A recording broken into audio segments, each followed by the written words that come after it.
In this video, we're going to be further exploring the reactivity of alkenes by seeing how we can use them to synthesize alkyl halides. So we already examined one reaction to synthesize alkyl halides, and that was the reaction of HX with an alkene to generate the alkyl halide by adding H and X across the double bond. However, another reaction that we can examine is instead of the addition of HX to an alkene, we can examine the reaction of X2 with an alkene, which would add, instead of having an H and an X, would have two X's. This type of arrangement where we have two X's next to each other is called a vicinal dihalide. Vicinal meaning they are on carbons that are next to each other, as opposed to something that looks like this, where they're on the same carbon, which would be called geminal. So this is a vicinal dihalide, and we'll be examining the mechanism of that as well. And then finally, we can examine the mechanism by which you add X2 in water to add, instead of XX across the double bond, you'd add X and OH. And this type of structure, where we have a vicinal X and OH, is called a halohydrin. So we're going to be examining, we've already seen this one, but we'll look at a permutation of adding HX to a double bond. We'll look at X2 addition, and we'll look at X2 addition in H2O. So let's first look at X2 addition to an alkene. So as we saw, this is going to add X to both of the carbons in the alkene. And if we're thinking about the reactivity of F2Cl2, F2 Cl2, Br2, and I2, F2 is going to be the most reactive, then followed by Cl2, followed by Br2, followed by I2. It turns out that we really only use Cl2 and Br2 to do these additions. F2 is too exothermic, and often we'll add too many fluorines. It'll hyperfluorinate the compound and replace all of the hydrogens with fluorine. And what we see with I2 is it's endothermic, so it usually favors the starting materials rather than the reactant. So we really only add Cl2 and Br2 to alkenes. So let's look at what this overall reaction will look like. So say we have this reaction here, this alkene plus Br2, and our overall reaction with Br2 would add Br to both points at the alkene. So we'd have a Br at the tertiary position, and we'd have a Br at the secondary position. So let's examine the mechanism for this. Now, we mentioned in a previous video that the reason we could have HX addition to an alkene is because the alkene is nucleophilic. It attacks the electrophilic proton and pushes out X minus. Now, Br2 and Cl2. These X2 molecules are non-polar, so you would think they wouldn't react with double bonds. However, what we see is, due to London dispersion forces, we can have a momentary dipole that's established on a Br2 or a Cl2, where you, for a given instance, you have more electron density on one Br versus the other Br, and in that instance, that Br becomes electrophilic and can have a reactivity with the alkene. Now, this type of arrow pushing, where you push out Br, it resembles the arrow pushing that we saw for HX addition. However, there ends up being a third arrow that attacks the other carbon of the alkene, and that's just because instead of forming a carbocation, so if we left it as it would form a carbocation, but instead of forming a carbocation, we form a cyclic structure called a bromonium. And this cyclic structure with a Br plus is called a bromonium. Less specifically, it would be called a halonium ion, whether it's Br or Cl. So this Br, rather than having a formal carbocation, we put the positive charge on the bromide, on the bromonium, to form the bromonium ion, and we've lost Br minus. In the second step of this mechanism, we have Br minus floating around. Br minus is going to come do backside attack, push out the bromonium ion, and in a pseudo SN2 type of reaction, we'll be left with the vicinal dihalide.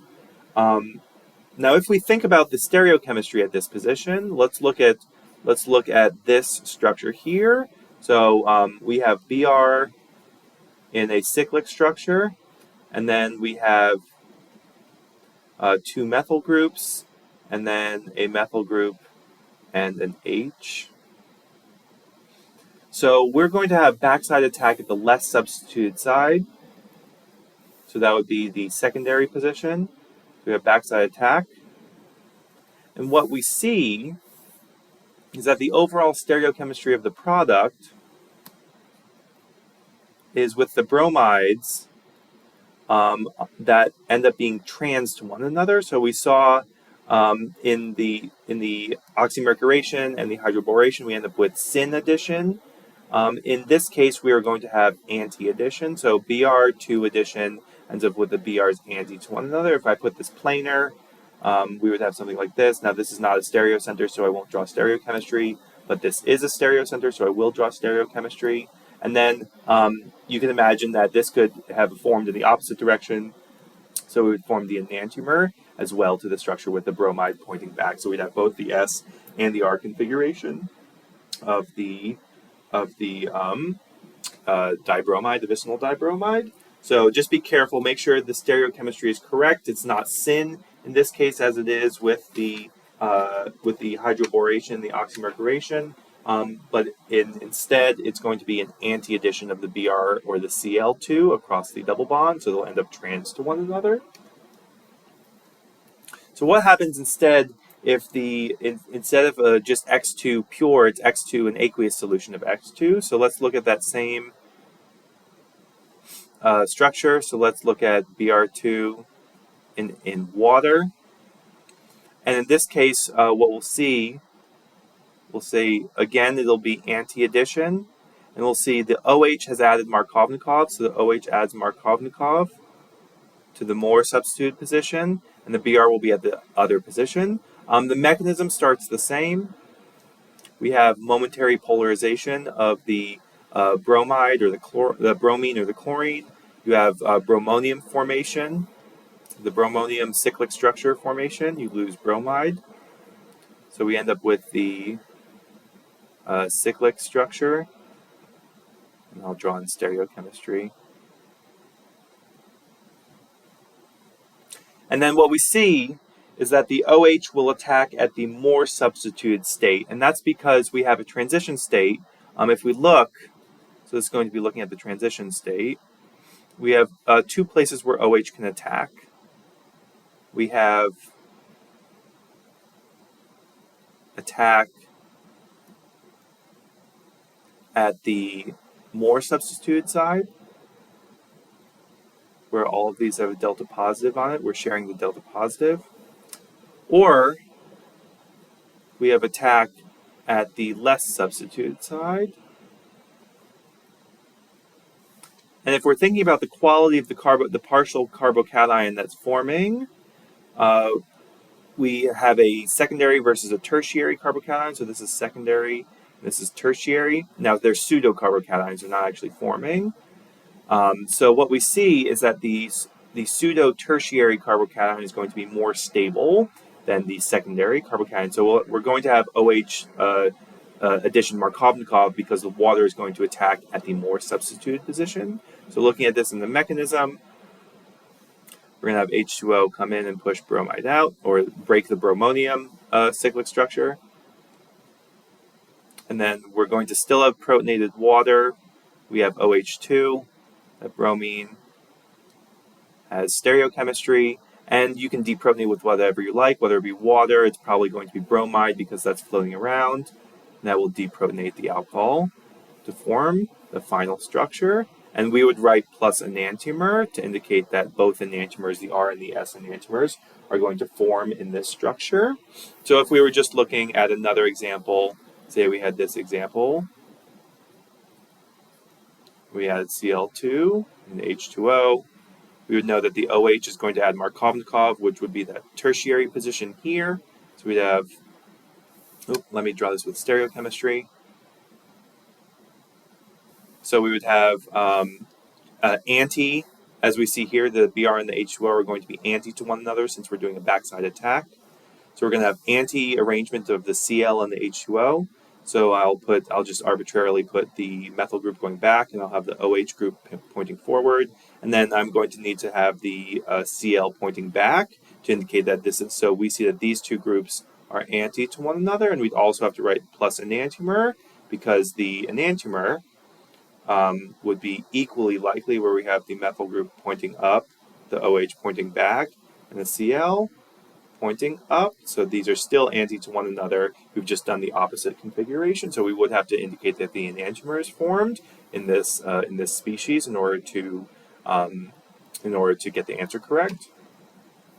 Now I want to revisit HX addition to an alkene for one moment. So we saw that if we look at the HX addition to propene, we saw that this is going to be a Markovnikov addition. So our H will add to the terminal position, and our X will add to the secondary position. It turns out that we can force, so this is going to be Markovnikov, and since it undergoes a carbocation, that you run the risk of carbocation rearrangement. Turns out that if you add HX in the presence of peroxides, sometimes written as ROOR, you can get anti-Markovnikov addition of the X to the alkene, and this will be explored in a later chapter. But and so we see if we want to force anti-Markovnikov addition of HX to a double bond, we can simply do HX in the presence of peroxides or HX in the presence of light, and we can force anti-Markovnikov addition of HX across a double bond. Similar but a little bit different to HX addition. HX addition runs the risk of carbocation rearrangement. It turns out that HX addition in the presence of peroxide runs a risk of C dot rearrangement or C radical rearrangement, but we will see that in a later chapter.